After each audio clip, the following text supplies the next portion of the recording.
दोस्तों, किरण देवी टीचिंग 2.6 में आप सभी का स्वागत है एवं वेलकम है। तो जैसा कि आप सभी को पता है, इस चैनल पर 2011 से 2024 तक की संपूर्ण प्रीवियस ईयर के पेपर चल रहे हैं और कंटिन्यूसली चलते रहेंगे। एक भी क्वेश्चन नहीं छोड़ा जाता है, तो आप सभी यहाँ वहाँ मत भटकिए और यहीं पर सारे पेपर लगाइए, अटेंड कीजिए और इस चैनल को लाइक सब्सक्राइब कर दीजिएगा जो नए आए हैं, और बेल आइकन को प्रेस और सभी को शेयर जरूर कर दीजिएगा जिससे सबको भी ये हेल्पफुल वीडियो मिल सके। और बेल आइकन को प्रेस इसलिए ज़रूर कीजिएगा क्योंकि आपको नोटिफिकेशन मिल सके कब क्लास आ रही है। वैसे भी क्लास शाम को आती है 6 बजे, है ना, 6 o'clock पर आती है शाम को, तो आप शाम को देख सकते हैं। और अगर आप बेल आइकन को प्रेस करेंगे तो आपको वैसे भी नोटिफिकेशन आ जाएगा। तो ज़रूर कीजिए, सभी को शेयर, लाइक, सब्सक्राइब, क्योंकि एक लाइक सब्सक्राइब से मेरा भी मनोबल बढ़ता और आपका भी। तो चलो हमारी क्लास आज की स्टार्ट करते हैं।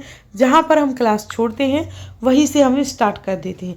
तो यहाँ पर हमें ये वी को पढ़ना है तथा सही विकल्प का चुनाव करना है। तो देखते हैं ये वी को पढ़ते हैं।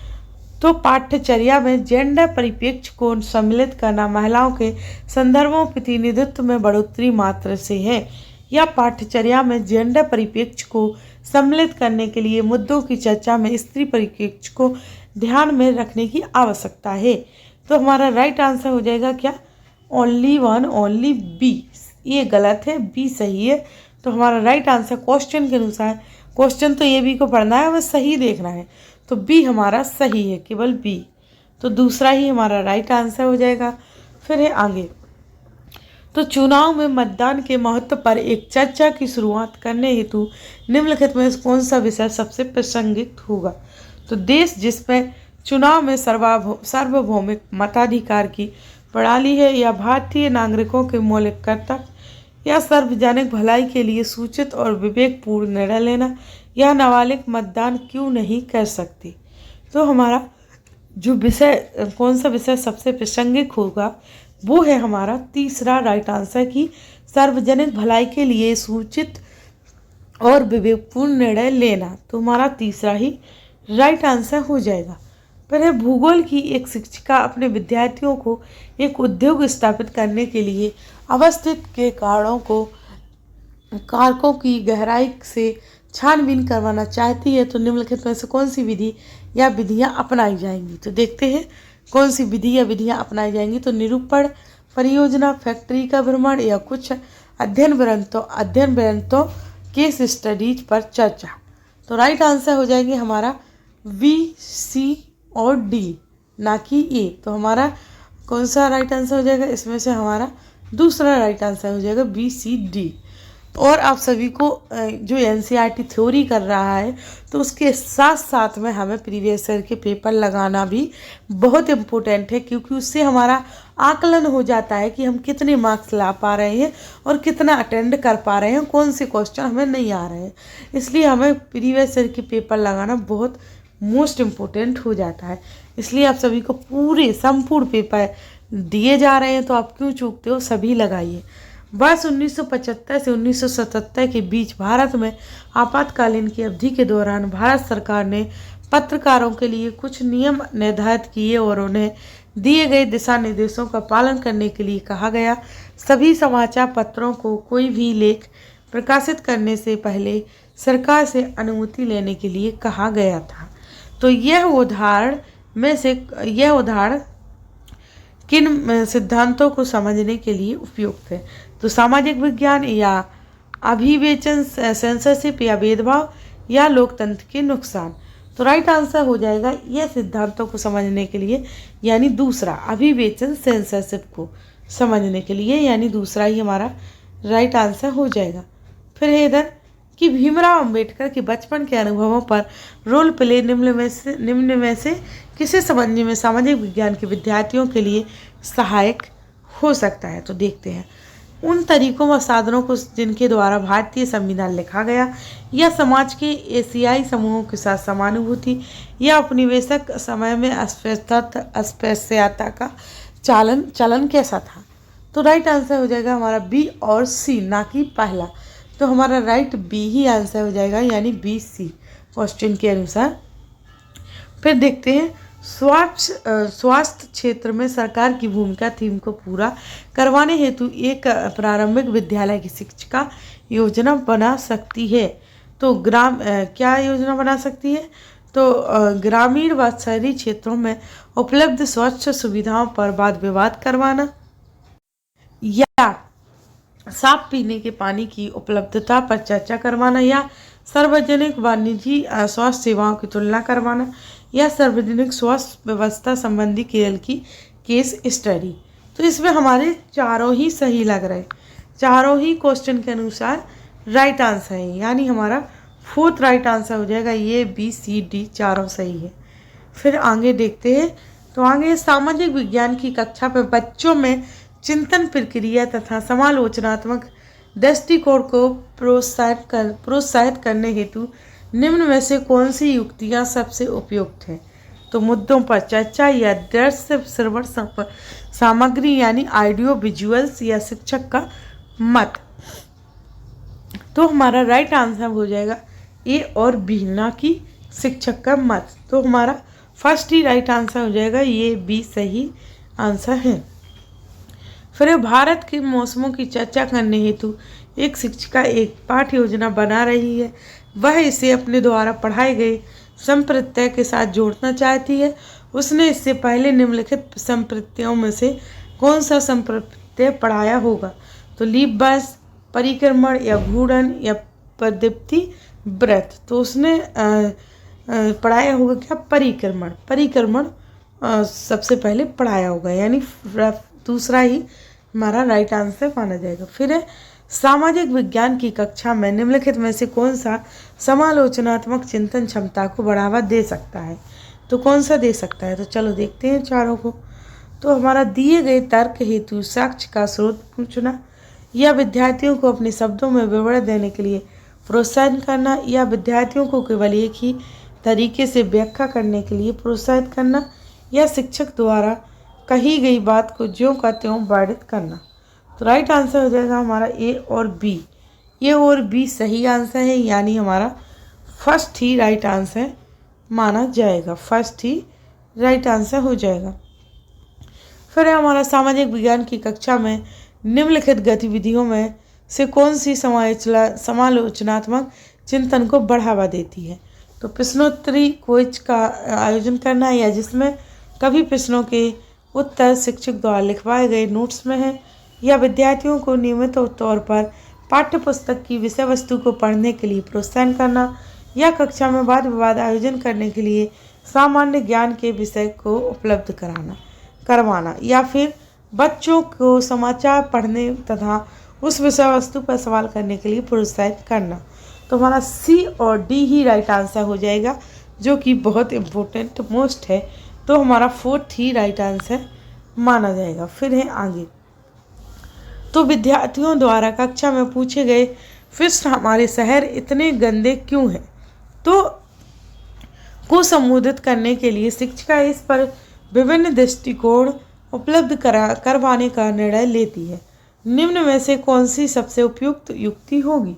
तो स्थानीय सफाई कर्मचारी को उनके कार्य अनुभवों और उनके सामने आने वाली चुनौतियों को साझा करने हेतु कक्षा में आमंत्रित करना, या फिर ठोस अवस्थित पदार्थों के प्रबंधन पर एक वृत्त चित्र दिखाना, या कम से कम एक सप्ताह तक हर रोज विद्यार्थियों को उनकी कक्षा को साफ करने के लिए कहना, या स्वच्छ के महत्व पर भाषण का आयोजन करना। तो राइट आंसर हो जाएगा हमारा फर्स्ट की स्थानीय सफाई कर्मचारी को उनके कार्य अनुभवों और उनके सामने आने वाली चुनौतियों को साझा करने हेतु कक्षा में आमंत्रित करने के लिए कहना। तो हमारा ये सबसे उपयुक्त युक्ति मानी जाएगी, फर्स्ट है ना। फिर है आगे। तो सामाजिक विज्ञान के एक शिक्षक चाहते थे कि आपके लिए इतने सारे बड़े बड़े पैराग्राफ आएंगे और आप एग्जाम हॉल में कन्फ्यूजन होगी, इतने बड़ा पैराग्राफ पढ़ूंगी, इससे अच्छा तो कुछ छोटा जल्दी जल्दी क्वेश्चन कर लूँगी। तो आप सभी प्रीवियस ईयर के पेपर लगाओगे तो आगे पढ़ने की उतनी ज़रूरत ही नहीं पड़ेगी, आप जल्दी से जल्दी पढ़ के समझ जाओगे। और अगर पेपर नहीं लगाओगे तो दिक्कत आएगी, फिर पूरा पढ़ोगे समझोगे टाइम जाएगा। तो चलो, सामाजिक विज्ञान के एक शिक्षक चाहते थे कि उनके छात्र पिछली राज्य सरकार द्वारा लागू की गई स्वच्छ नीति को समझें और पूर्व स्वास्थ्य मंत्री का लेख इस विषय पर विस्तृत जानकारी देता है, लेकिन उन पर हाल ही में भ्रष्टाचार के आरोप लगे हैं, इसलिए शिक्षक असमंजस में है कि उसे इस लेख का उपयोग करना चाहिए या नहीं। तो सामाजिक विज्ञान के शिक्षक के लिए निम्नलिखित में से कौन सी सबसे जिम्मेदारीपूर्ण कार्यवाही होगी? तो इसमें से देखते हैं कौन सी होगी। समझाइए कि हमें लेख के लेखक पर ध्यान न देकर केवल उस पर दी गई विषय सामग्री पर ध्यान देना चाहिए, जो कि ये गलत है। फिर लेखक का नाम लिखिए। लेखक का नाम लिए बिना इस लेख का उदाहरण का प्रयोग कक्षा में करें, जिसके ये भी गलत है। फिर इसके बदले कम लाभदायक स्रोत सामग्री के रूप में कक्षा में प्रयोग करें। विवाद के बारे में चर्चा करने को केवल समय बर्बाद कर, ये भी गलत है। हमारा 4 ही बचा, तो वही राइट होगा ना। समझाइए कि सरकारी पदों पर लोग विवाद का पात्र बन सकते हैं और हमें लेखों का चयन उनके शैक्षिक महत्व के आधार पर चुनना चाहिए, ना कि असंबंधित प्रतिष्ठा को ध्यान में रखकर। राइट, तो हमारा 4 ही राइट आंसर हो जाएगा क्वेश्चन के अनुसार। ये बहुत बड़े बड़े पैराग्राफ वाले क्वेश्चन आते हैं, जिसमें ही हमारा टाइम जाता है और ना हम सही से कर पाते हैं। अगर हम डेली पेपर लगाएं तो इसमें हमारा इतना टाइम ना जाए और हमारे अच्छे और सही क्वेश्चन जाएं। श्रीमान राज अपने प्रारंभिक विद्यालयी विद्यार्थियों को सामाजिक विज्ञान की प्रासंगिकता को समझाते हैं। यह आपको विश्लेषणात्मक कौशल विकसित करने में सहायक होगा। ये एक अंतर्संबंधित विश्व में समायोजन के लिए विभिन्न संस्कृतियों का आदर कद्र करने की आवश्यकता है, या तुम्हें समसामयिक वास्तविकताओं से लैस होना होगा। चर्चा के विषय के तौर पर कौन से कथन उपयुक्त हो सकते हैं, चुनाव कीजिए। तो हमारा इसमें होगा A, B, C right answer, तीनों हो जाएंगे। तो हमारा 4 ही राइट आंसर माना जाएगा। फिर है हमारा आगे, थोड़ा छोटा कर लें क्योंकि बड़ा है।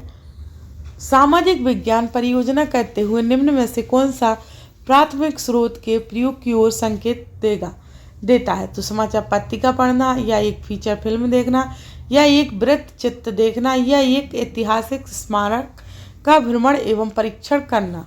तो राइट आंसर हो जाएगा हमारा 4 कि एक ऐतिहासिक स्मारक का भ्रमण एवं परीक्षण करना। फिर है हमारा आगे, तो 4 राइट आंसर हो जाएगा इसका। फिर है एक सामाजिक विज्ञान शिक्षिका अपने विद्यार्थियों को रेगिस्तान में लोगों का जीवन विषय पर परियोजना कार्य करने के लिए कहती है। इस परियोजना को करने के लिए निम्न को क्रम में लगाइए। तो कक्षा में परिणामों का प्रदर्शन, प्रोजेक्ट करना, या आंकड़े एकत्रित की योजना बनाना, या जलवायु, जीवन शैली, खान पान की आदतों इत्यादि पर आंकड़ों के स्रोतों को ढूंढना, आंकड़े एकत्र करना व उनका प्रदर्शन करना, या उस रेगिस्तान के बारे में निर्णय लेना जिस पर परियोजना बनाई जाती है, या परियोजना कार्य हेतु उद्देश्यों का निर्माण करना। तो हमारा राइट आंसर हो जाएगा। इसमें हमें देखो क्या करना है, पहले हमें अच्छे से क्वेश्चन पढ़ना होगा, बाद में नहीं तो हम अगले आंसर लगाने को फिरते हैं। तो क्रम में लगाना है, क्या करना है, तो क्रम में हमारा ऐसा होगा, पहले डी, फिर ई, फिर बी, फिर सी, फिर ए, इस प्रकार से, यानी हमारा दूसरा ही राइट आंसर हो जाएगा, है ना। तो हमें क्रम में लगाना था इसलिए। फिर हम देखते हैं कि विद्यालय में कर्मचारी की नियुक्ति करने हेतु विकसित की जाने वाली आकलन विधि की प्रकृति में होना चाहिए। अधिगम का आकलन, या अधिगम की तरह आकलन, या अधिगम के लिए आकलन, या संरचनात्मक आकलन। तो इसमें हमारा क्या होना चाहिए, तो अधिगम का आकलन, यानी फर्स्ट राइट आंसर हो जाएगा कि अधिगम का आकलन। अब इधर हमें मिलान करना है और सही विकल्प का चयन भी करना है। तो अधिगम चुनौतियाँ, तो अधिगम चुनौतियाँ निदानात्मक आकलन से मिल रही, यानी सही है। फिर है हमारा प्रवेश व्यवहार, प्रवेश व्यवहार आ जाएगा स्थापन आकलन। फिर है प्रमाणीकरण, तो प्रमाणीकरण आ जाएगा हमारा किससे, तो यह आ जाएगा हमारा योगात्मक आकलन से। फिर अधिगम प्रगति, तो अधिगम प्रगति आ जाएगा रचनात्मक आकलन से, यानी चौथा, तीसरा, पहला, दूसरा। तो हमारा दूसरा ही राइट आंसर माना जाएगा यहाँ पर। फिर आगे देखते हैं निम्न में से कौन से प्रश्न अधिगमकर्ता के संकल्पात्मक ज्ञान का आकलन करते हैं? तो राज्य तथा सरकार के बीच के अंतर पर चर्चा कीजिए, या मौलिक अधिकार क्या है, या भारत गणतंत्र कब बना, या क्या होगा यदि चुने हुए प्रतिनिधियों की शांति पर कोई प्रतिबंध ना हो। तो हमारा ज्ञान का आकलन करते हैं ए और बी। क्या करेंगे? ए और बी, यानी राज्य तथा सरकार के बीच अंतर पर चर्चा करना, मौलिक अधिकार क्या है, यानी फर्स्ट ही हमारा राइट आंसर हो जाएगा। फिर है हमारा, जोया मैडम यह सुनिश्चित करना चाहती है कि विद्यार्थियों ने सरकार के विभिन्न प्रकारों के संप्रत्यय को समझ लिया है। निम्न में से कौन सा प्रश्न उनकी समझ के बारे में शिक्षिका को निर्णय लेने में सक्षम बनाएगा? तो आपको क्या लगता है कि उन लोगों को निर्णय लेने में कैसे भागीदार बनाया जाए जिन्हें ये निर्णय प्रभावित करेंगे? या राज्यतंत्र की प्रजातंत्र से तुलना कीजिए, या प्रजातंत्र पर आपके क्या विचार हैं, या प्रजातंत्र में राजा के पास सारी शक्तियाँ होती हैं, यह सही है या गलत? तो राइट आंसर हो जाएगा कि उनकी समझ के बारे में शिक्षिका को निर्णय लेने में सक्षम बनाएगा, दूसरा, यानी राजतंत्र की प्रजातंत्र से तुलना कीजिए। फिर है हमारा कि एक आकलन, हमारा लास्ट और अंतिम क्वेश्चन है। तो एक आकलन कार्य में छात्रों को चित्र के माध्यम से जल चक्र समझाने के लिए कहा गया है।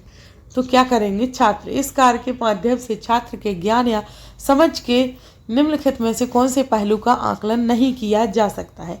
आप क्वेश्चन को अच्छे से पढ़िएगा, नहीं किया जा सकता है। तो जल चक्र के 4 मुख्य चरण, या वर्षा और संघनन के बीच अंतर, या पानी किस प्रकार लगातार अपना रूप बदलता रहता है, या मीठे पानी के स्रोत। तो राइट आंसर हो जाएगा हमारा। राइट आंसर जानने से पहले आप सभी इस चैनल को लाइक सब्सक्राइब कर दीजिएगा, बेल आइकन को प्रेस। तो हमारा राइट आंसर है फोर्ट, यानी मीठे पानी के स्रोत। तो आज की क्लास यही समाप्त करते हैं। Thanks to for watching video.